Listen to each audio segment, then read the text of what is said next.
Karibu katika kozi hii tunaenda kujifunza kuhusiana na sayansi ya umeme. Sayansi ya umeme na matumizi na ufundi ndani yake. Kwa ni kozi muhimu na walengwa katika kozi hii ni akina nani haswa? Walengwa ni mtu yote ambaye ni fundi, mtu yeyote anayetaka kuwa fundi. Pia sio lazima awe fundi. Kwa mtu yeyote anayetaka kujua umeme na kuwa fundi, kozi hii inakuhusu. Tuanze haraka. Nini maana ya umeme? Umeme ni nini? Umeme ni nishati asilia. Umeme ni nishati. Ukisema nishati, maana yake ni uwezo wa kufanya kazi. Kisayansi kufanya kazi, tuchukulie una mzigo wa kilo 100 hapa. Ili kazi ifanyike ni lazima huo mzigo uweze kusogeza kutoka nukta A mpaka B. Hapa kuna kuwa na msogeo. Kwa kufanya hivi, kisayansi tunasema kazi imefanyika. Hapo mzigo haukuweza kusogea kutoka A hadi B. Hapa kisayansi tunasema hakuna kazi. Kwa hiyo nishati zipo za aina mbalimbali. Mfano kuna umeme, usumaku, nishati mekanika, kuna sauti. Na hapa sisi tunadili na aina ya umeme. Nishati aina ya umeme. Nishati ina sifa kubwa ya kuweza kubadilika. Tunaweza kubadilisha nishati kutoka aina moja kwenda aina nyingine. Kwa hiyo kwa mfano, umeme tunaweza kubadilisha kuwa sauti, kuwa nishati mekanika, kuwa mwanga, kuwa joto, kuwa sumaku na kadhalika.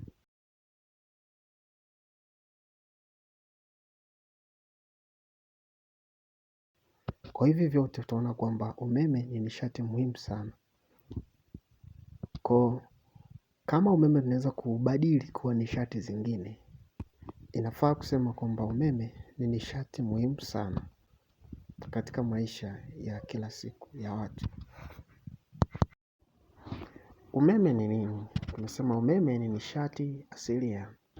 Kwa maana kwamba umeme upo katika mazingira yanayotuzunguka. Mazingira manake vitu vyote vinavyotuzunguka sisi, basi hayo ni mazingira.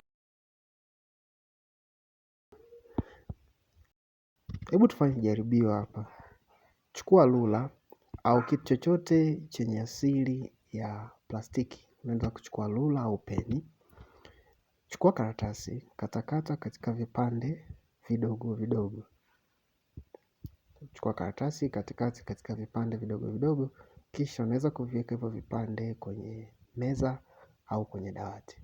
Chukua rula au peni. Anza kusugua kwenye nywele. Kama una nywele kwenye kichwa chako, sugua. Kisha chukua hiyo rula au peni, weka karibu na karatasi. Utagundua kwamba karatasi zote zinanaswa na rula.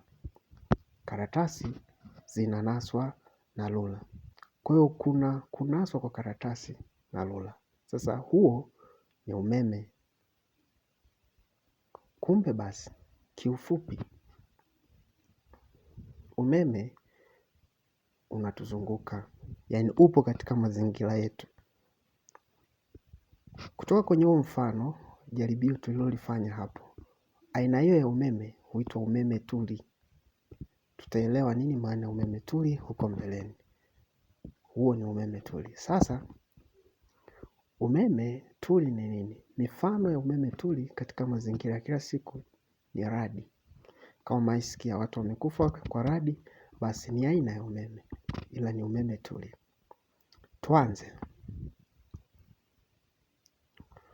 Umeme tumesema upo katika mazingira, na katika mazingira kuna vitu au kuna mata au mada. Kwa hiyo vitu, mada au mata, vitu vyote vinavyotuzunguka sisi tunaviita mata au mada. Kwa umeme upo katika mazingira, na kwenye mazingira kuna vitu au mada au mata. Sasa mata au mada imeundwa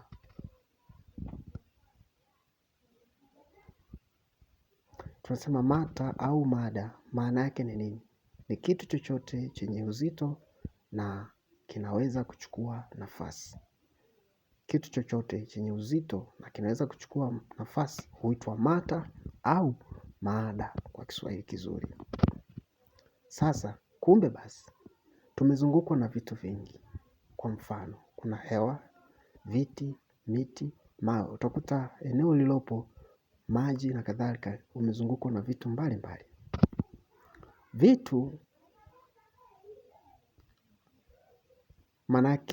Vitu manake ni mata au mada. Na mata, tutumie neno mata sasa. Mata imeundwa kwa atom. Kama vile ambavyo ukuta umeundwa kwa tofali, basi mata imeundwa kwa atomu. Kwa mfano, labda hii ni mata, ndani yake imeundwa na chembe ndogo zaidi zinazoitwa atomu au atomu. Atomu pia ni chembe ndogo zaidi, nayo imeundwa na chembe ndogo zaidi kama tatu. Ya kwanza kuna elektroni, kuna protoni na kuna neutroni. Kwa hiyo atomu imeundwa kwa elektroni, protoni na neutroni. Elektroni ni E, protoni ni P na neutroni ni N. Sasa protoni sifa yake kubwa ina chaji ya chanya. Elektroni ina chaji ya hasi, inabeba chaji ya hasi. Lakini neutroni haina chaji, manake chaji yake ni sifuri. Kwa hiyo basi tuanze. Je, hizi chembe zimejipangaje katika atomu? Yaani mpangilio wake. Tukiangalia mfano katika nyumba, tuna kama nyumba ukiwa una vitu mbalimbali, una kabati, una TV, hivi vitu vitakuwa katika mpangilio mbalimbali. Tuseme una kabati, una sofa, lazima mtu akisema na hivyo vitu, lazima tutataka kujua mpangilio. Yaani sofa, kabati, TV, meza, hiyo yote ni nyumba. Sasa, je, katika atomu, chembe hizo zimejipangaje? Iko hivi. Katikati kabisa kuna protoni na neutroni. Kisha elektroni inakuwa inavizunguka chembe mbili ambazo zipo katikati, yaani protoni na neutroni.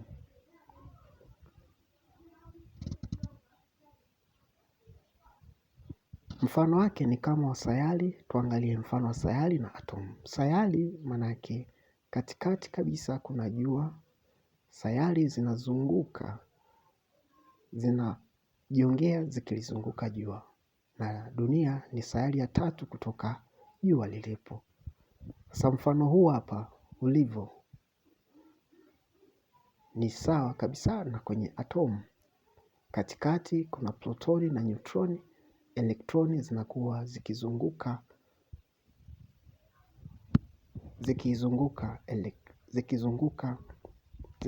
nucleus.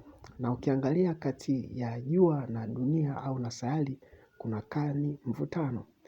Vivyo hivyo kati ya elektroni na protoni basi kuna kani mvutano ambazo navifanya vitu hivi viwe katika hali hiyo. Kuhusiana na atomu nimesema katikati kuna protoni ambayo ni chanya na neutroni ambayo haina chaji. Kwa hiyo mfano huu ni kama ifuatavyo. Kumbe kama hii ni mata, ndani yake imeundwa na atomu, lakini atomu pia imeundwa na protoni, neutroni na elektroni, ambapo katikati protoni na neutroni kwa ujumla wake huitwa nucleus. Tunaweza kusema kitovu.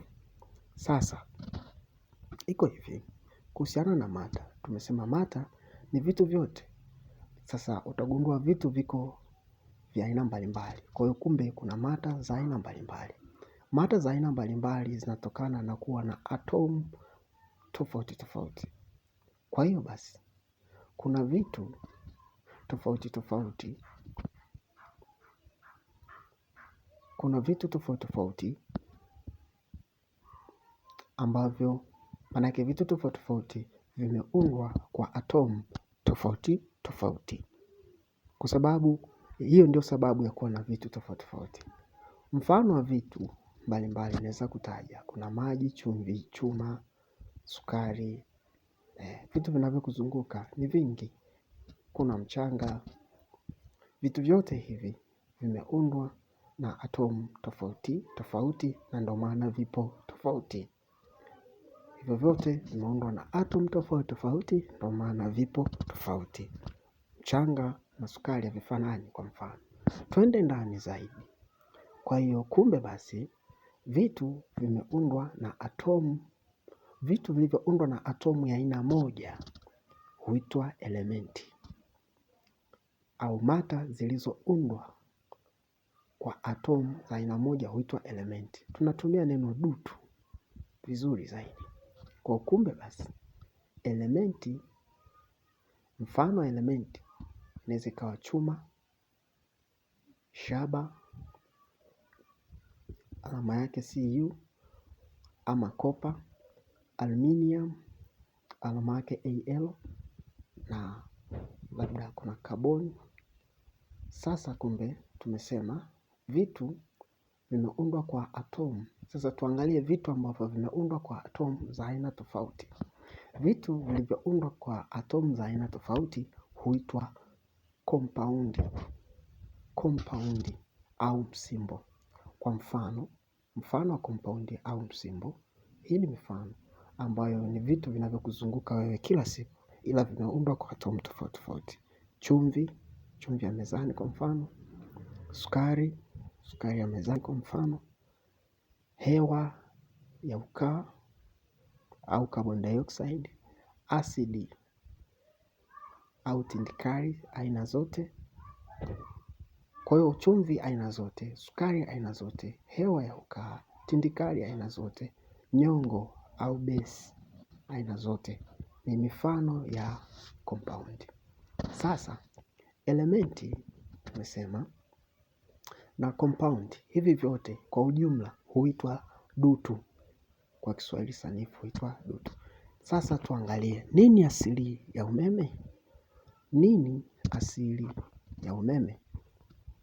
Tumesema umeme upo katika mazingira yetu, na tumeona kuna uhusiano kati ya mata na umeme. Tumesema kwamba mata imeundwa kwa atomu, na ndani ya atomu kuna chembe tatu. Kuna elektroni, kuna protoni na kuna neutroni au neutron. Elektroni chaji yake ni hasi, protoni chaji yake ni chanya, neutroni chaji yake ni sifuri.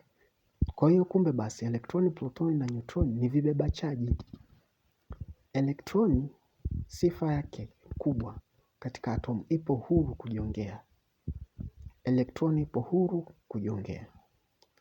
Protoni hii hapa ipo katikati ya atomu.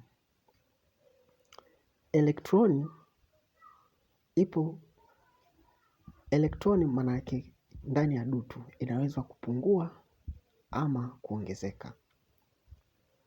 Sasa idadi ya protoni ndani ya atomu ndio inaamua aina za atomu. Kwa lugha fupi, kuna aina tofauti za atomu kwa sababu kila atomu ina idadi fulani ya protoni. Kwa mfano hapa kuna protoni, elektroni na aina. Kama atomu husika, tuchole jedwali hili hapa kwanza. Kama atomu husika ina protoni moja na elektroni moja, hii huitwa hydrogen na alama yake ni H. Lakini kama ina protoni mbili, hii huitwa helium au He. Lakini kama ina protoni tatu, hii huitwa lithium au Li. Angalia idadi ya protoni huku. Mara nyingi katika atom idadi ya protoni na elektroni huwa sawa. Lakini kama protoni zipo 13, basi hiyo itaitwa aluminium. Jambo la muhimu hapa ni kuwa Idadi ya protoni ikiwa sawasawa na idadi ya elektroni, basi kitu huwa neutral. Idadi ya protoni ikiwa kubwa, angalia hicho kialama cha V, kuliko namba ya elektroni, basi hicho kitu kitakuwa chanya. Lakini idadi ya elektroni ikiwa kubwa kuliko idadi ya protoni, kitu kitakuwa. Hapa tuangalie katika mifano hapa. Tunasema idadi ya protoni kama kubwa kuliko elektroni, na hapa tunaona kwamba idadi ya protoni sawasawa na idadi ya elektroni. Idadi ya elektroni mwishoni ni kubwa kuliko protoni. Kama idadi ya protoni ni kubwa kuliko elektroni, basi kitu kinakuwa chanya. Kama idadi ya protoni sawasawa na idadi ya elektroni, kitu kinakuwa neutral. Na kama idadi ya elektroni ni kubwa kuliko idadi ya protoni, kitu kinakuwa hasi. Alama ya chanya ni alama ya kujumlisha, alama ya neutral ni sifuri, na alama ya hasi ni alama ya kama ya kutoa. Sasa tujikite na elektroni kwa sababu ni kiambata kizuri. Sifa za elektroni ni hasi, nyingine ni nyepesi, pia siku zote ipo katika mwendo wakati wote. Mfano, ukiwa na kondakta aina ya shaba, kwa maana kipitishi shaba kama waya, ndani yake kuna elektroni ambazo zipo katika mwendo hobela. Hizi elektroni zipo katika mwendo hobela. Neno hili hobela, tunavyosema mwendo hobela, maana yake ni isiyo na mpangilio au taratibu.